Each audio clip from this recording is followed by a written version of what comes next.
Hello दोस्तों, नमस्कार। मैं हूं यशवंत दामले और आप देख रहे हैं यशवनी विज्ञान चैनल में। आपका स्वागत है। आज के वीडियो में हम सीखेंगे प्रतिरोधकता अथवा विशिष्ट प्रतिरोध क्या है। इसकी गणितीय गणना करना सीखेंगे। गणितीय गणना के साथ साथ ही गणितीय गणना से किस प्रकार से इसका मात्रक प्राप्त किया जाता है या मात्रक फाइंड आउट किया जाता है, ये भी हम जानने का प्रयास करेंगे। साथ साथ में ही गणितीय गणना के लास्ट समीकरण से हम इस प्रतिरोधकता या विशिष्ट प्रतिरोध की परिभाषा बनाने का आपको तरीका बताएंगे कि किस प्रकार से इसकी परिभाषा को आप बना सकते हैं। आपको रटना नहीं पड़ेगा। और यदि आप मेरे चैनल पर नए हैं तो आप मेरे चैनल को सब्सक्राइब कीजिएगा और बने रहिएगा। इसमें लगातार देखते रहिए यस मनी विज्ञान चैनल। चलिए बिना देर किए हम शुरू करते हैं।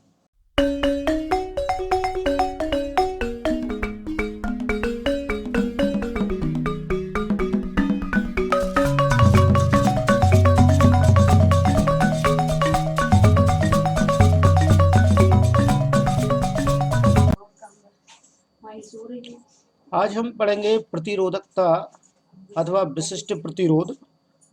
और सबसे पहले हम पिछले वीडियो का जान लेते हैं कि जो हमने प्रतिरोध पढ़ा था, प्रतिरोध में आप जान चुके हैं कि सबसे पहले नंबर पर आप जान चुके थे कि प्रतिरोध जो है वास्तव में, देखिए आप प्रतिरोध के बारे में कि R समानुपाती L, अर्थात प्रतिरोध जो है लंबाई के समानुपाती होता है। समीकरण नंबर 1 और समीकरण नंबर दूसरा जिसमें हमने पढ़ा था, नियम नंबर 2 जिसमें हमने पढ़ा था प्राप्त करने वाले कारकों में, कि प्रतिरोध उनके अनुप्रस्थ काट के अर्थात क्षेत्रफल के व्युत्क्रमानुपाती होता है।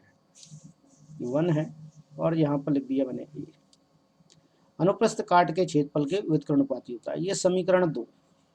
समीकरण 1 और 2 दोनों को ही यदि हम संयोजित कर दें, मिला दें, समीकरण व 1 2 से हम लें, ठीक है, मिलाने पर यह लिखेंगे हम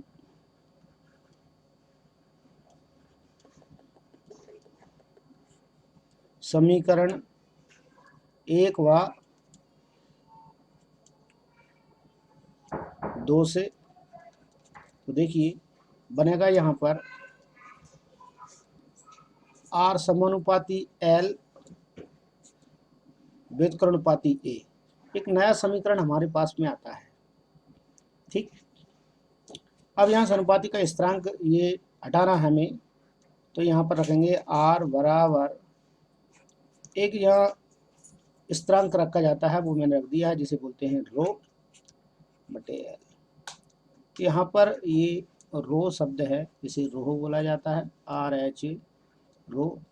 ये विशिष्ट प्रतिरोध कहलाता है या फिर हम इसे विद्युत प्रतिरोधकता के नाम से भी जानते हैं, या प्रतिरोधकता के नाम से भी हम इसे जानते हैं। तो आप इसे प्रतिरोधकता के तौर पर ध्यान रखें। अभी वर्तमान में किताबों में यही छपा है। ये प्रतिरोधकता कहलाएगा। ठीक,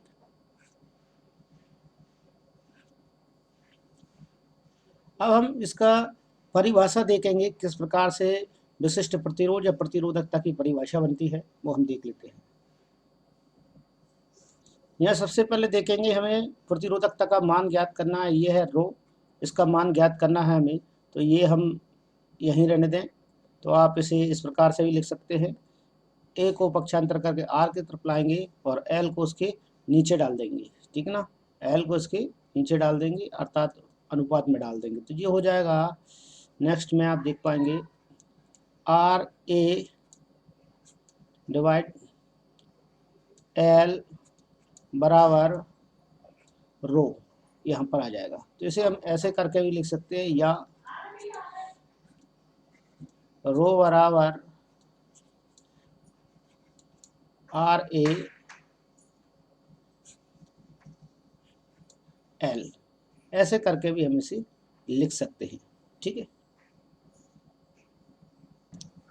अब हम इसके मायने देख लेते हैं कि यहाँ पर प्रतिरोध आर को कैसे प्रदर्शित करते हैं। तो आर को हम लिखते हैं ओम में मापते हैं, आर को हम ओम में मापते हैं, ठीक है, प्रतिरोध को। और ए मतलब क्षेत्रफल है, क्षेत्रफल को हम वर्ग मीटर में या वर्ग सेंटीमीटर में मापेंगे। तो आप वर्ग सेंटीमीटर की वर्ग मीटर ले लीजिए, सेंटीमीटर लेना चाहें तो आप सेंटीमीटर भी ले सकते हैं। यहाँ मैं मीटर ले रहा हूँ इसमें, ठीक ना। लंबाई को भी आप मीटर में नापेंगे, एल बराबर ये लंबाई है तो इसे भी आप मीटर में मापते हैं, लिख दिया मैंने मीटर। ये सारे मायने मैं यहाँ पर रखूँगा समीकरण में। आप देखेंगे कि रो का मात्रक हमें मिल जाएगा। यह देखेंगे आर के स्थान पर मैं लिख रहा हूँ ओम, लिख दिया मैंने, ठीक है, इंटू फिर लिख रहा हूँ वर्ग मीटर,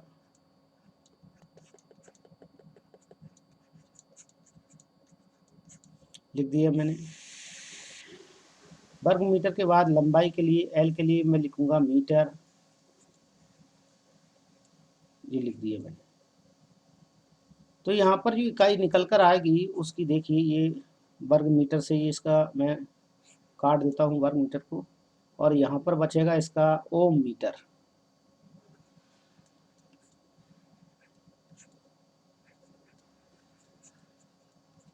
पहले ये मात्रक तैयार हो गया, ये इसका ओम मीटर मात्रक है। इसे आप ऐसे करके भी लिख सकते हो, ओम साइन बनाएंगे, मीटर का साइन बनाएंगे, इसे आप ऐसे भी लिख सकते हैं ओम मीटर, ठीक है।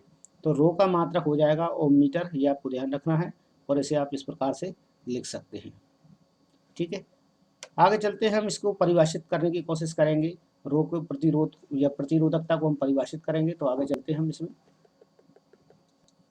यहाँ पर आप देख पा रहे होंगे, यहाँ जो लिखा हुआ है उसे आप समझ पाएंगे अच्छी तरीके से। देखिए यहाँ पर क्या लिखा हुआ है, ये लिखा हुआ है आपके सामने रो, और यहाँ पर लिखा है ओम। मैं इसके आगे ओम लिखा के आगे एक 1 लिख दूंगा, ठीक है, 1 ओम हो जाएगा। यहाँ पर भी एक वर्ग मीटर लिख दूंगा, तो ये एक वर्ग मीटर हो जाएगा।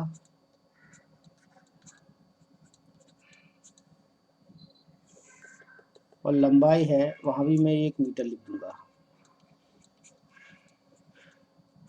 अब हम विशिष्ट प्रतिरोध या प्रतिरोधकता को यहाँ परिभाषित कर सकते हैं कि किस प्रकार से इसे परिभाषित करेंगे, आप देख लीजिए, ठीक है। तो सीधे सीधे परिभाषित करने का तरीका मैं आपको बताऊंगा। यदि किसी चालक तार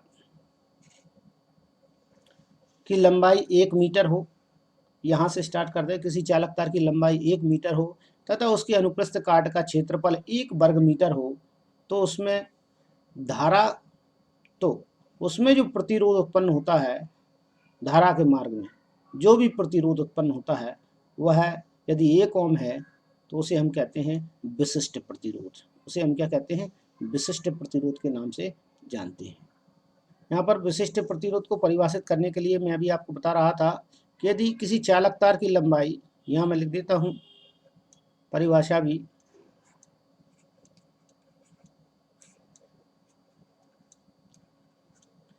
किसी चालक तार की लंबाई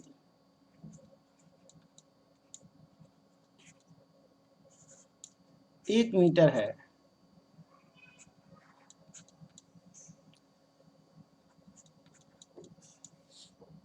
तथा उसके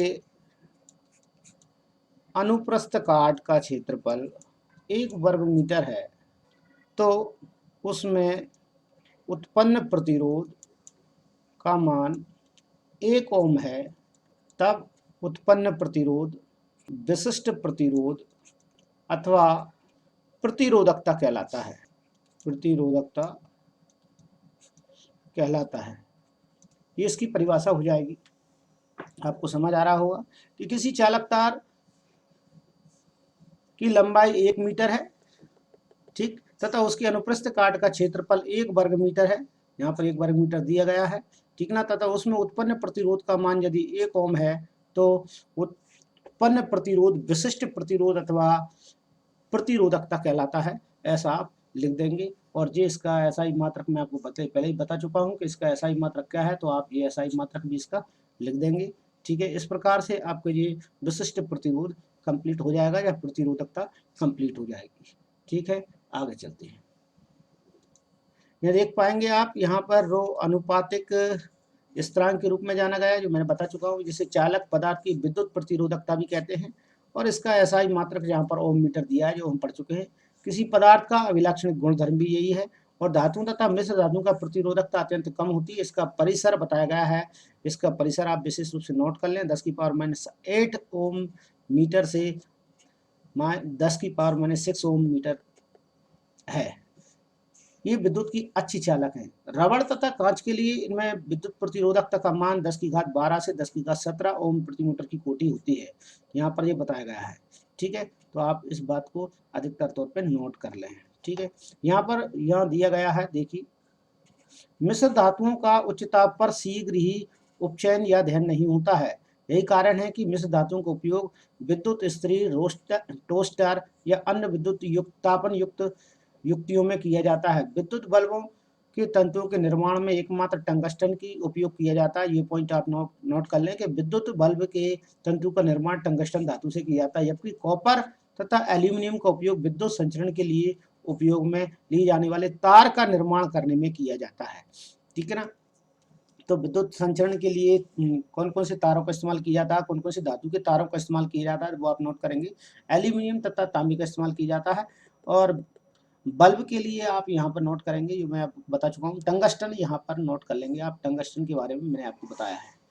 ठीक है ना, मैंने ग्रीन पार्ट से टंगस्टन ये विद्युत बल्बों में इस्तेमाल की जाने वाला है।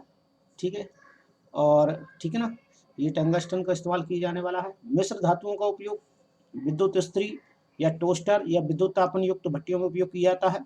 और तांबा तथा एल्यूमिनियम ये दोनों ही हैं, अर्थात कॉपर एल्यूमिनियम का उपयोग विद्युत संचरण के लिए किया जाता है। ये बात आप अच्छी तरह नोट कर लेंगे। और रबर और कांच यहाँ से विद्युत रोधी पदार्थों की प्रतिरोधकता नोट कर लेंगे, कोटि। ठीक है ना, और इसका जो विद्युत पाराश है वो कितना होगा प्रतिरोधकता का, वो भी आप नोट कर लेंगे। ये प्रतिरोधकता का एसआई मात्रक भी नोट करेंगे यहाँ से आप।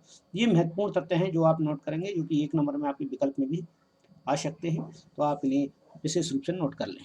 आज की वीडियो में इतना ही। कल हम देखेंगे इसमें प्रतिरोधों का संयोजन, जो 2 प्रकार से है, एक श्रेणी क्रम में और दूसरा पार्श्व क्रम में बताया गया है। ठीक, हर बार की तरह कहना चाहूँगा, यदि आप मेरे चैनल पर नए हैं और अब तक आपने मेरा चैनल सब्सक्राइब नहीं किया है तो प्लीज़ सब्सक्राइब कर लीजिए। आपको इसी क्रम में वीडियो मिलते रहेंगे और इनका लाभ आपको जरूर मिलेगा परीक्षा में। ठीक है, और नॉलेज भी आपका बहुत बढ़ेगा। और यदि आपको ऐसा लगता है कि कोई चीज़ छूट रही है तो आप मुझे कमेंट्स बॉक्स में लिखें, ज़रूर लिखें, और मैं उसका आपको समाधान जरूर करूँगा और समझाने का प्रयास करूँगा पूरी तरह।